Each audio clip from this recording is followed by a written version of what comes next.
You ever get that feeling there's, I don't know, so much more to you than meets the eye? Like some kind of inner potential just waiting. Yeah, like a hidden gear or something. Exactly. Well, today we're diving deep into exactly that. Our mission really is to explore this fascinating idea of superconsciousness, Hmm.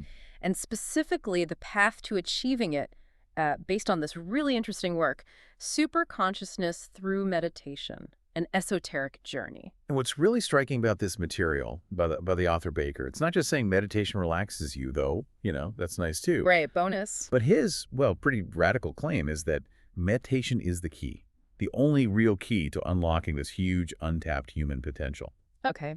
He argues it takes us beyond just everyday thinking into what he calls a superconscious state, and that this actually activates inherent psychic and spiritual abilities. Wow, okay. Psychic ability. Yeah, and he ties them directly to things like our etheric body Yeah. and this powerful Kundalini energy. So, okay, if superconsciousness is this huge potential, how do we get there? What's the map? Well, Baker lays out quite a journey. It starts with really rethinking who we are. Right. Then it moves into understanding this subtle energy anatomy he talks about, the stuff that makes transformation possible. Uh-huh. And then he gives practical steps, like how to bridge the gap from our normal mind to these, well, higher states. So like a guided tour of your inner self. Kinda, yeah, your inner cosmos, as you put it. Hmm. And it all starts with understanding consciousness itself. Not as one thing, but like a whole spectrum. A spectrum. Okay, how does he break that down? Well, at one end, there's the subconscious, instincts, maybe repressed memories, the stuff running in the background, Like a hidden operating system. pretty much. Yeah. Then there's our regular conscious mind, waking awareness, rational thought, the bit we usually think of as me, The everyday us. right? Yeah. And then, Right. then you get to the superconscious. And this, Baker says, is where intuition comes from, Uh, where you get real inspiration, spiritual awareness, even those psychic faculties he mentions. It connects us to something bigger, that's quite a leap from just thinking about your grocery list. definitely. So Baker sees superconsciousness not just as some vague idea, but as our natural, like, evolved state, the state we can reach. That's his view, yeah, offering deep insight, creativity, connection to, Yeah. well, universal truths. But then the obvious question, right? If it's natural, why aren't we all just living there? What's blocking us? Great question. And it's central to his whole thing. He points to a major barrier, what he calls the lower mind, Lower mind, meaning our personality, our desires, the constant analytical chatter, well, part of us. the busy part. Exactly. That, plus he says the physical brain itself kind of acts like a filter. It blocks or distorts the signal from those higher levels. Like trying to listen to a symphony through a crackly radio. That's a good way to put it. Yeah, a lot gets lost in transmission. So if the brain's filtering things, how do we, I don't know, change the filter or bypass it? This is where the subtle stuff comes in. Precisely. He introduces this concept of subtle anatomy, absolutely crucial for this process. Okay. He talks about the etheric body, sometimes called the vital body. Imagine it like an energy field, but it interpenetrates your physical body, gives it life. An energy blueprint. Exactly, an energetic blueprint, yeah. Yeah. Beta subtle matter and life force prana, or chi, Yeah. your energetic twin. Okay. Energetic twin. Got it. And within that, you mentioned chakras. Yes, 7 major chakras. Yeah. And he describes them not just as ideas, but as actual like vortexes of energy along the spine. Energy hubs. Hubs, yeah. Each one governing specific things, physical, emotional, mental, spiritual functions. And what's their role in reaching superconsciousness? Well, Baker stresses that these chakras are the gateways. The superconscious energy has to flow through these gateways to actually reach your physical brain and your conscious awareness. Ah, so meditation works on opening those gateways. That's the idea. It works primarily on this etheric level to open and purify them. Okay, understanding the gateways, the chakras, that leads us to the power source, right? Kundalini. Exactly. That's where the real transformative potential lies, according to Baker. Yeah. Kundalini. And what is Kundalini in his terms? He defines it as this immense reservoir of psycho-spiritual energy. It's often pictured as a coiled serpent dormant at the base of the spine. In the first chakra. In the Muladhara chakra, yeah. Like a massive dormant battery just waiting. So the goal of meditation and maybe other practices he mentions Is the safe, gradual, and very controlled awakening and rising of this Kundalini energy. Up the central channel, the Sushumna Nadi, he calls it. not forcing it. Definitely not forcing it, coaxing it, guiding it. And as it rises. As it ascends, the idea is it activates and purifies each chakra it passes through. This leads to that expansion of consciousness and eventually, potentially, the manifestation of those superconscious abilities. Okay, but you mentioned potential. There's a catch. A big one. This is where Baker really emphasizes caution and the absolute need for proper guidance when you're exploring Kundalini. Right. It's not meant to scare people off, but it's highlighting the immense power involved. It's like handling high voltage. You need respect. You need know-how. That warning really changes how you think about meditation in this context. It's not just about relaxation anymore. Not at all. For Baker, meditation is a precise technique, almost scientific, you could say, for shifting awareness inward, upward. He even calls it a method for soul contact. Soul contact, connecting to your higher self. That's the implication, yes, a direct line. So how does it work? Like, what's the mechanism he describes? Well, he explains meditation is designed to gently pull your focus away from, all the sensory input and the chatter of the lower mind. That busy analytical part again. Exactly. This process, which, lines up with old practices like pratyahara, sensory withdrawal, and dharana, concentration, it basically frees up mental energy. It calms the brainwaves, moving from faster beta towards slower alpha, theta, maybe even delta. Yeah. And that allows those subtle superconscious impressions to actually register, to get through the filter. So the quiet isn't just quiet, it's creating a clear channel. Yes, a clear channel. So the soul, or higher self, can effectively download insights and guidance to your everyday personality via that superconscious mind. Like your inner wisdom finally getting good reception. That's a great analogy, yeah. So how do you actually do that? What are the techniques Baker recommends, starting with the basics? Right. He starts with preparation, both physical and mental. Okay, physical prep. Things like a stable posture, siddhasana, sukhasana, keeping the spine erect, a quiet, clean space, and interestingly, regular timing. Dawn or dusk are often suggested. Consistency builds momentum. That seems to be the idea. And then there's the mental and emotional prep, which he gives a lot of weight to. Like ethical living is huge. He connects it to yogic principles, yama and niyama. Also, actively reducing sensory overload in your life, calming emotions. He sees these as non-negotiable. You have to clean the vessel first, sort of. Sort of, yeah, before you can really fill it. Then come the actual foundational practices. Such as? He introduces breath awareness, just observing the natural breath to calm the mind, a gentle entry into pranayama. Okay. And concentration, dharana.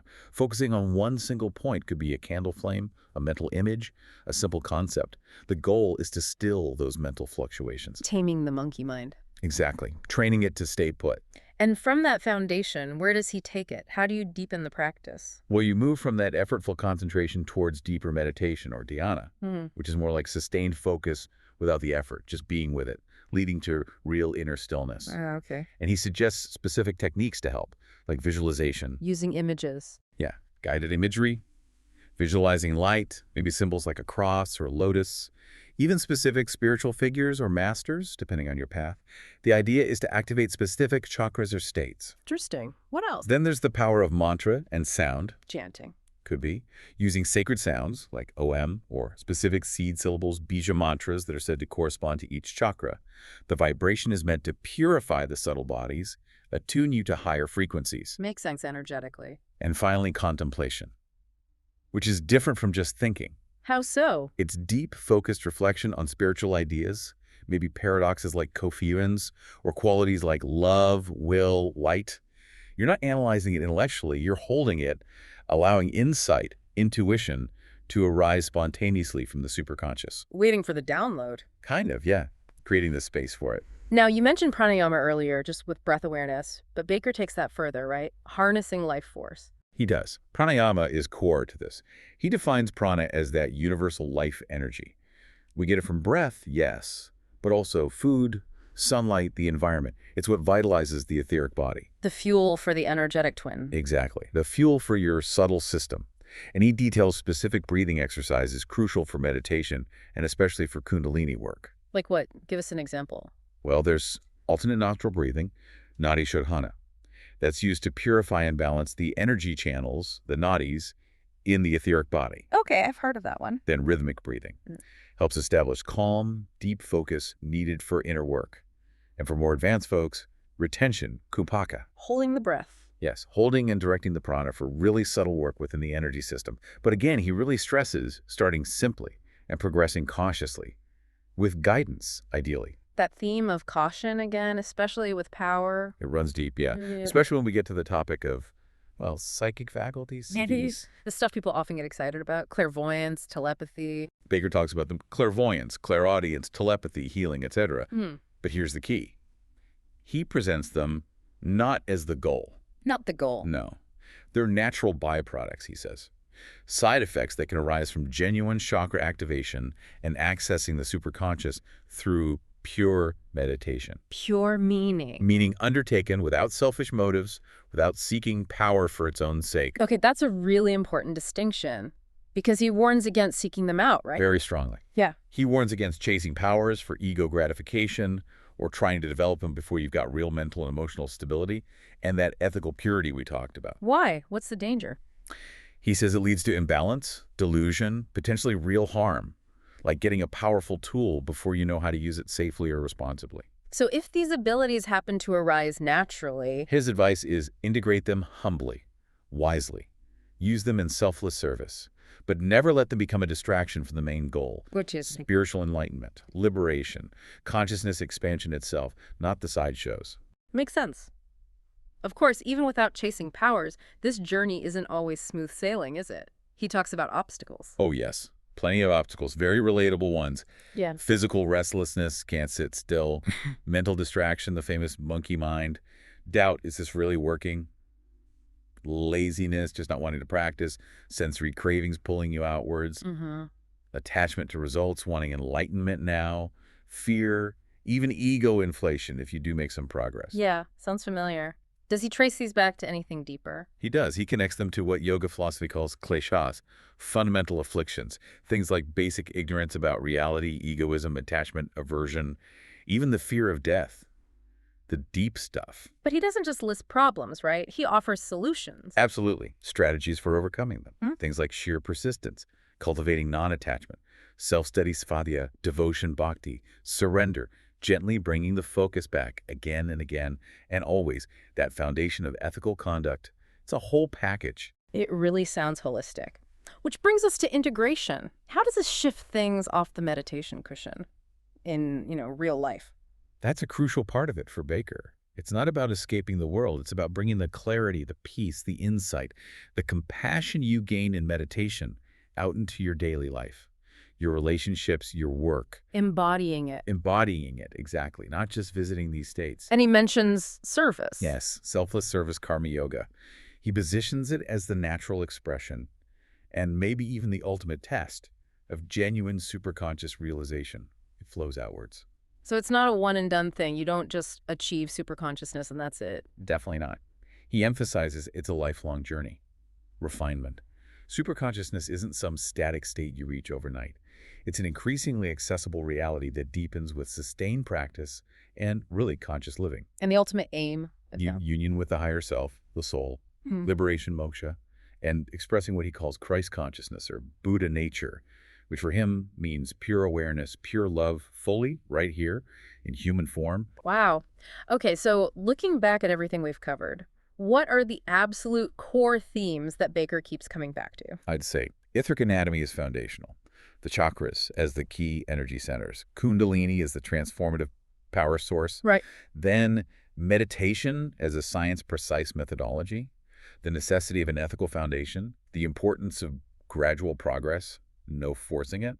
And ultimately, service as the expression of it all. And we should probably remember this is Baker's unique perspective, right? It draws from a lot of different places. Absolutely. It's a synthesis. You see elements of theosophy, esoteric Christianity, maybe some Jungian ideas, Eastern mysticism. It's very interpretive, not mainstream science or psychology by any stretch. And he uses specific terms that might be unfamiliar. Yeah, terms like etheric, astral, mental planes, concepts like a spiritual hierarchy or masters. Yeah. He makes claims about subtle anatomy, like the Ulta Major Center, and about energies that, well, they aren't validated by conventional science. It's important context. And we absolutely have to reiterate the Kundalini warnings. Yes.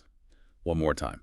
Baker's focus on Kundalini, while found in these esoteric traditions, comes with serious caveats. Mishandling this energy, according to many sources, including potentially Baker himself, could lead to significant psychological distress or physical issues. So experience guidance is crucial if someone feels drawn to that aspect. Strongly advised. Very strongly. This isn't something to approach casually or lightly. Okay. Well, this deep dive hopefully has given you a clear, structured look at Baker's whole approach in superconsciousness through meditation.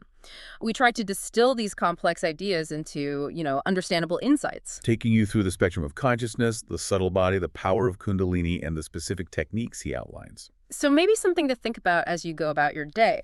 If deep within us, there really is this vast, untapped reservoir of superconscious potential, what would our world actually look like if more of us started actively exploring that and integrating that higher awareness into just everyday life?